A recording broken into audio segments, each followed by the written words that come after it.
Hey, good morning, everybody. This is an audio review of issue 226 of Sonic the Hedgehog. Now, you saw that I did a short video showing you that I got this issue yesterday, which was the 25th, and I also posted some links in this video on the description box of this video from Photo Bucket, showing you kind of an idea of what's in there. I also included the letters page as well, so you guys can kind of, give your opinions on that as well. Well, let's just take a look at the issue overall. To me, well, it's like I said in that short 1 minute video. It's sort of a refresher, if you will, for everybody. Mostly, it's a refresher for the newer readers, in my opinion. To me, it's a different change of pace because apparently it seems to me, despite what some people may think on different message boards, that this definitely is in line with what happened after 225. It seems that Eggman probably has an idea of what's happened, but in a sense doesn't. So, it definitely shows that his plan kind of probably overdid itself.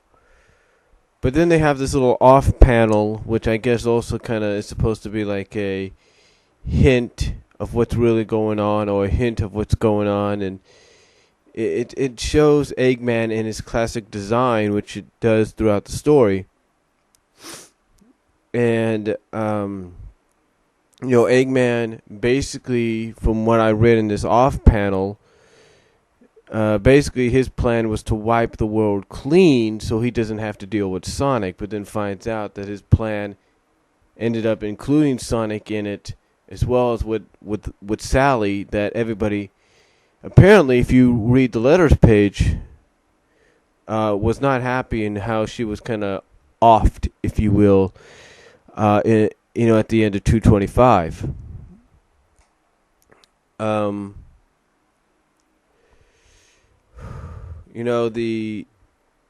The story overall, I will say this, like I said, it's a refresher course, but mainly it's for the newer readers.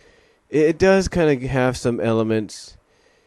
It definitely has the elements of the first game, and it kind of throws in what I consider some SATAM qualities, and I'll get into that in a little bit, because you have Snively in there, and even Snively doesn't know what's going on. He doesn't really recall what's happening. So, anyway, Sonic ends up beating Snively, ends up beating some robotic motobugs and whatever, and he ends up freeing the captured animals. The only thing he complains about is why everything that Eggman has to explode.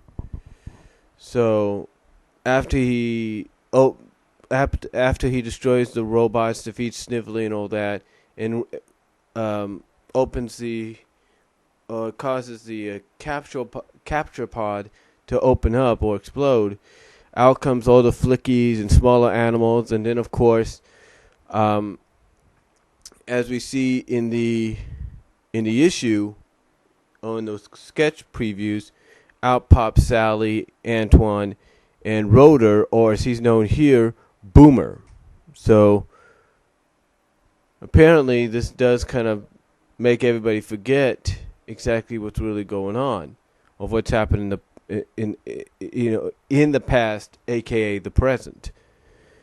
So, and here's what's really funny about this. I talked about the fact, and I even mentioned this in the description box in the little 1 minute video.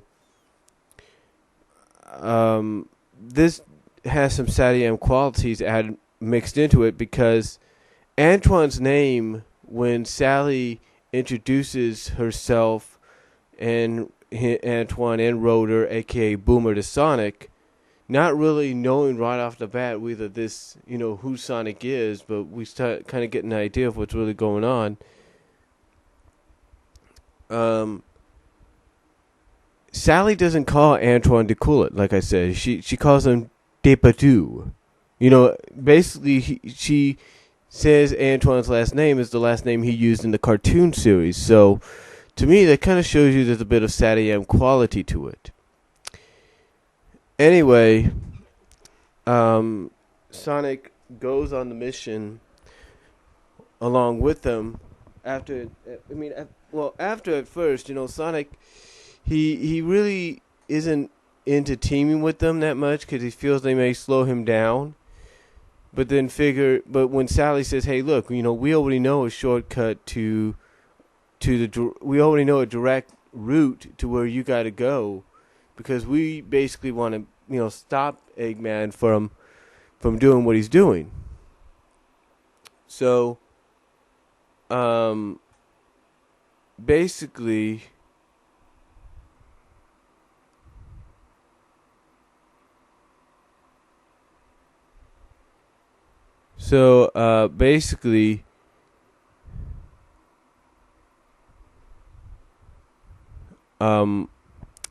Sonic finally agrees to go with them on the mission.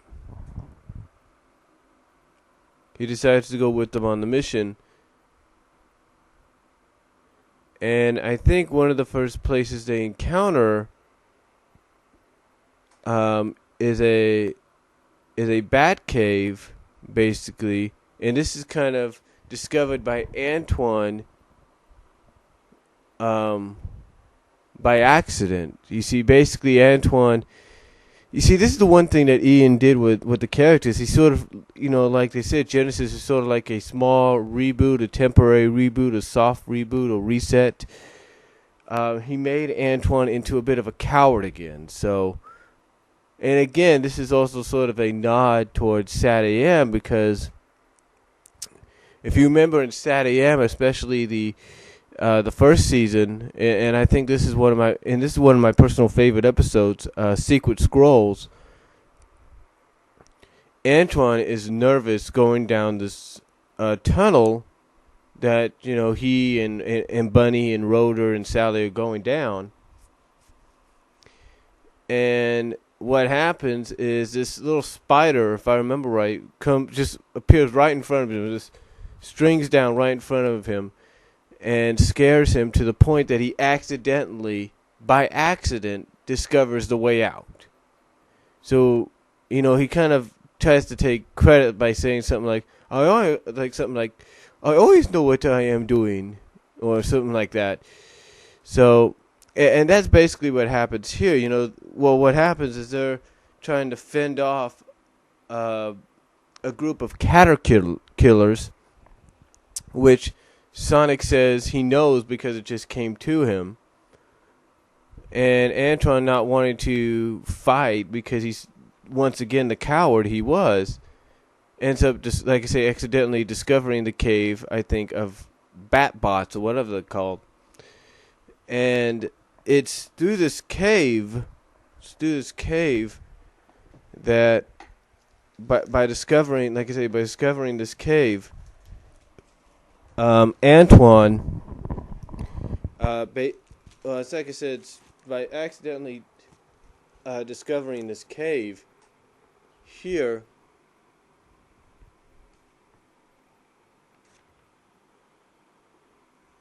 that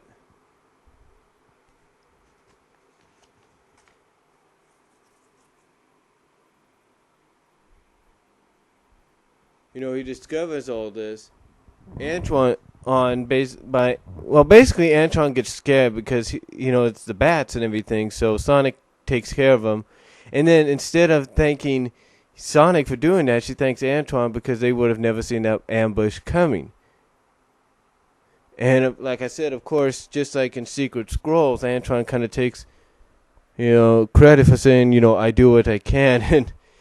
And Sonic, of course, just like in Sat AM and even in the earlier issues of the comic, can't really stand it. Goes like, yeah, right. You know, he meant to do that. My spiny blue, and you kind of get the idea of what he's saying. So basically, what happens is that Sonic notices that Boomer, is trying to is messing with one of these bat bots. Well, not one of these bat bots, but one of these. I guess the bees or something like that, or whatever.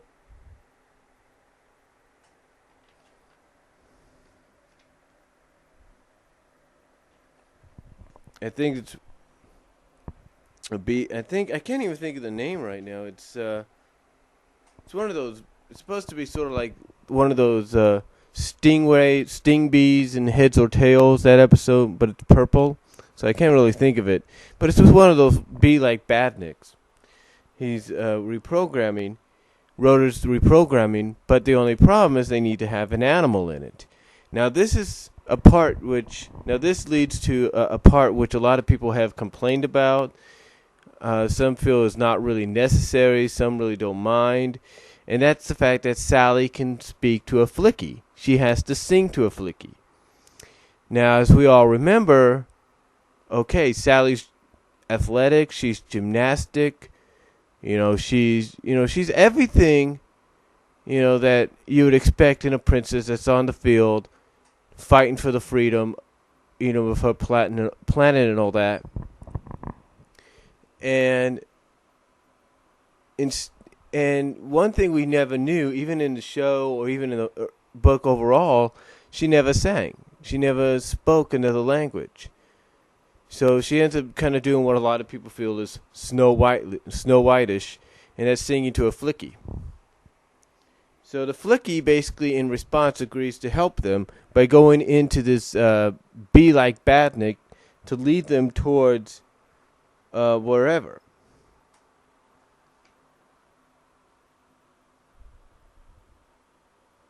So anyway, they end up following the flicky and Sonic to an exposed magma deposit. And this exposed magma deposit shows up when another earthquake happens. And that's the other primary focus about this whole mission that they're on, trying to figure out why these earthquakes are occurring. They don't know why. So anyway, Sally, Antoine, and Boomer, are surrounded by the lava. Sonic has to go back. He grabs Sally, and Sally tells Antoine and Rhoda, hey, grab the badnik, go grab onto the bot that the flicky's in, and come on out. So, and the one thing that I think, and again, you can look at this. It's one of the photos in the description box of this minute video where I talked about the fact that I got the issue. There's a scene in there, and you can see it, like I said, in that link in the video that's before this one. And also that you can see the link as well, or see the pictures over at Saturday Sonic and Sonic Stadium, and Saturday Morning Sonic. Basically, when Sonic picks up Sally and is running over the magma and all that, or running over the lava with her, or jumping over the lava with her, this is the one thing that a lot of fans like about this. He kind of jokingly comments, is it hot in here or is it just you? So that kind of gives you an idea that he is attracted to her, that there is a bit of Sonic and Sally still left in there. And then Sally kind of humorously responds back by saying, Sonic, this is not the time. I have more place. So, in a way, the whole Sonic-Sally relationship, it's still there. They just don't really remember. So after that, they finally encounter Eggman in his classic Sega 1, Sega 2 design. And they kind of square off with him. And, well, Sonic squares off with him, sort of similar to the games. And just when it looks like Eggman has Sonic cornered, here comes the flicky in the Stingbot, if you will, I guess you can call it, to aid Sonic, and this allows Sonic to get the upper hand on Eggman. And Eggman says that he'll get Sonic, that everybody will suffer his wrath once his master plan is complete. Everybody will suffer his wrath. Just as soon as he figures out what that master plan is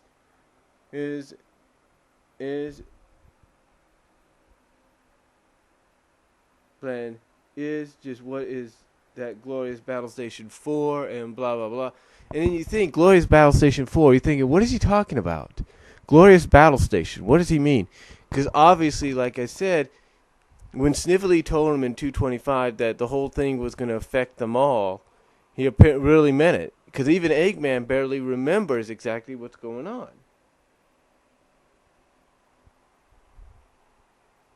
So Sonic tells Sally to tell the Flicky that he owes him one.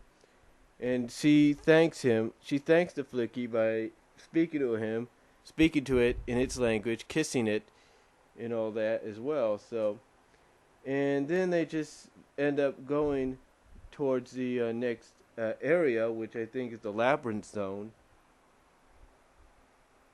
Yeah, the Labyrinth Zone. And Sonic says that, agrees with Antoine, because Antoine looks ahead and says it looks perilous. And Sonic agrees with that, but says, you know what? It doesn't feel that way. It just, being with you guys just seems right. And Sally says, I'm glad you feel the same way. I'm glad you feel that way. And that they're going to show Eggman he shouldn't be messing with the world. So, overall, the story, like I said, it's sort of a refresher course for mainly the newer readers, but it's also kind of a refresher course for the older readers as well, because I think what Ian is trying to do, honestly, is he's trying to balance things out. I know that's hard to say. A lot of people say that Ian wrote himself into a corner with the whole death of Sally, and doing it this way is the only way he's going to be able to write himself out of that corner.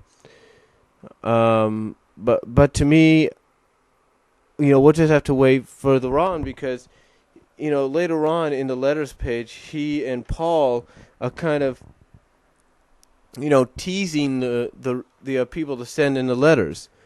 A lot of people, a majority of them, are not happy with what's going on with what happened at the end of 225 with Sally.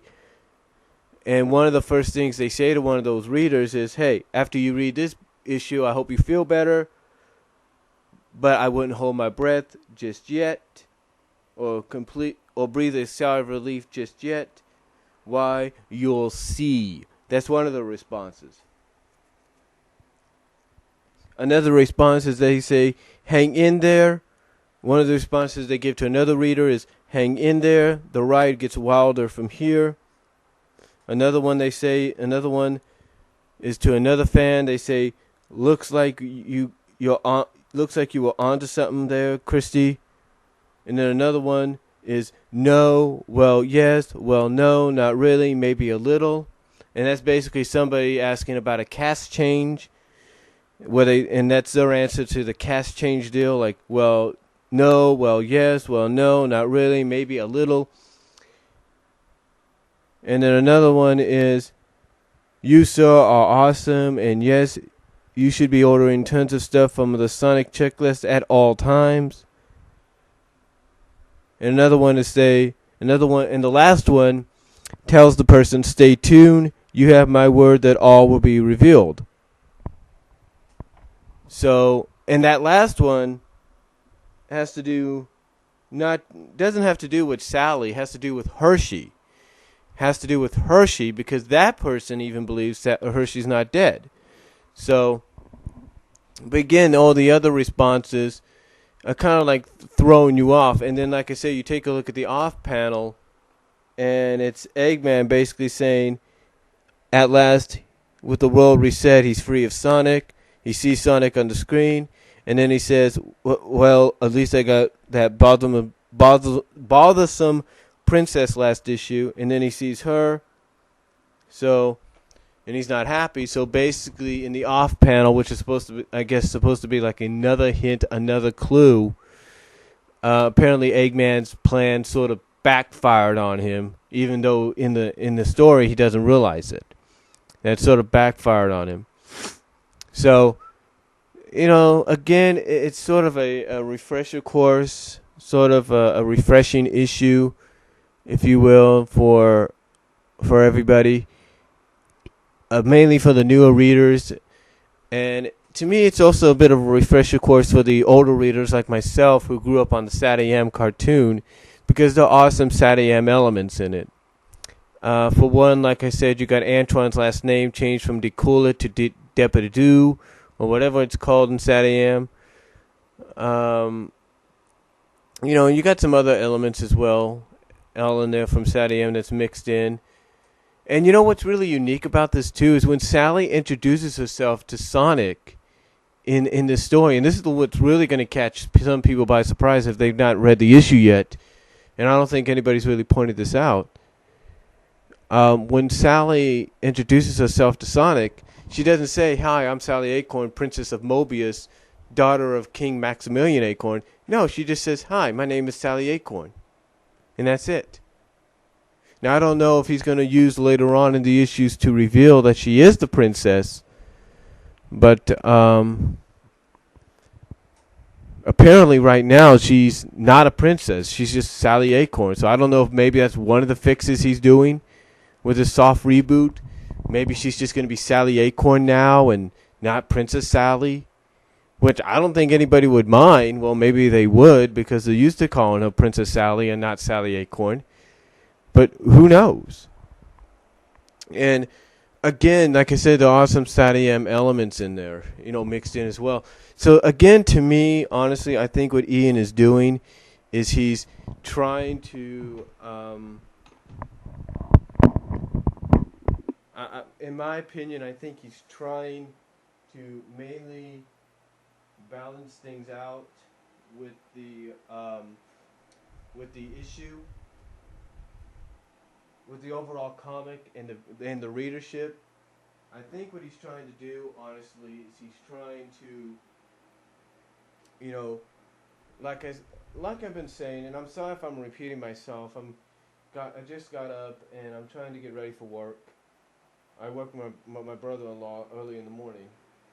It's a small job that we have to do, but anyway, getting back to what I'm saying. I think what Ian's trying to do by balancing things out is he's trying to balance things out for fans of the game canon and fans of the SatAM comic canon. So in other words, he's trying to give everybody what kind of what they want. He's trying to give both sides, in my opinion, both what they want. One side wants the comic to stay the way it is, but have more SatAM quality to it. And I think that's what he's trying to do here. While the other side wants it to be more game-like. And that's what he's also trying to do here. So, overall, again, to me, I thought the issue, like I said, and I've been repeating myself on this, and I apologize. I think overall the issue is a good refresher course. For not just for the newer readers, but for the older readers, kind of a change of pace. But you could definitely tell that it's part of the storyline.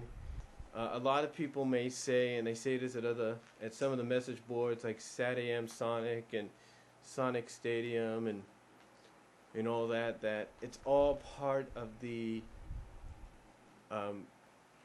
that it's some say it's it's different, it's not part of the storyline, it's not part of the canon, if you will. Some say that, some believe that, if you will. So